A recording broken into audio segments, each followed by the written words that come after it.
Today I'm going to migrate a project from Final Cut Pro 10 to Adobe Premiere Pro.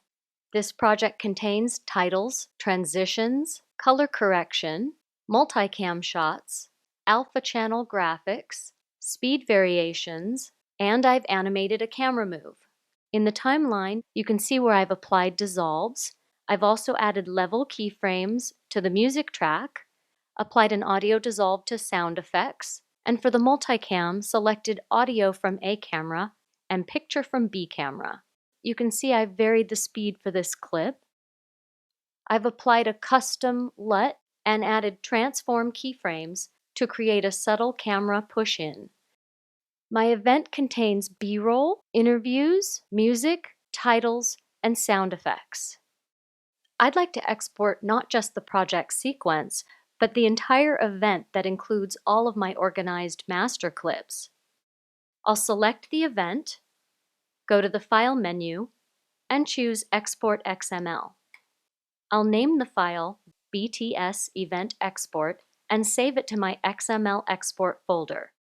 From the Metadata View menu, I typically select General or Extended, but if you're working with HDR or MXF files, you have other options. And because I'm using the most recent version of Adobe Premiere, I can select Current Version. If you're using an older version of Premiere Pro, you might try version 1.6. Click Save. Premiere can import Final Cut 7 XML files, but it can't read Final Cut 10 XML files. So we have to use a third-party application to translate Final Cut 10 back into Final Cut 7 XML files. I use an app called Project X27 or X2CC from Intelligent Assistance.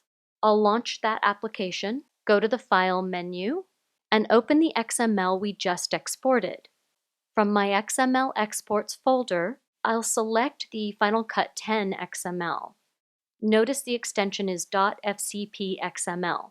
That's what Premiere does not read. So we'll open it, select all video and audio information, and I'd like audio volume levels and keyframes to migrate too. I'll press OK. I'll save this to my XML exports bin and launch Premiere Pro. I've created a brand new project in Premiere, and from the project panel, I'll right-click and choose Import.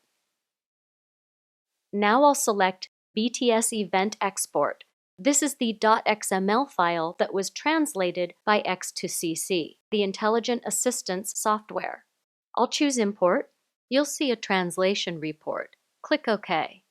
A bin appears in the sequence, and inside it contains all the bins and the sequence created in Final Cut Pro 10. I'll do some quick organization. I'll select the sequence, Command-X cut, create a new bin named O1 Sequences, and paste the sequence into its new bin. Now I'll pull the master clip bins out of the imported folder, then cut and paste into the main project. And I'll rename the bin that contains the clips that connect to the sequence. Now I'll double-click on the sequence so we can examine the results. I can already see that my audio levels and keyframes have migrated. My cross dissolves appear on both picture and sound. The title I created came across. It lost the font I used, but it's possible I need to install that with Adobe Typekit. It looks like my customized Final Cut Pro wipes were replaced with standard wipes. A and B camera angles for the multi-clip migrated, but I was expecting this to be a nested sequence. Premiere usually imports the multi-clips from Final Cut Pro as multicam sequences as long as there's fewer than 4 camera angles. But if that clip was flattened in Final Cut, you'll see what I have here, which is the 2 synced camera angles along with the audio placed directly into the timeline. I might have inadvertently flattened the multi-clip in Final Cut Pro. The speed variation migrated, and the alpha channel was recognized on my graphic file. It looks like the keyframes for my camera move didn't come across, nor did the custom color LUT. But overall, my tracks look great, all clips are present and accounted for, and many effects and settings have migrated well. Now I'm ready to continue editing in Adobe Premiere Pro.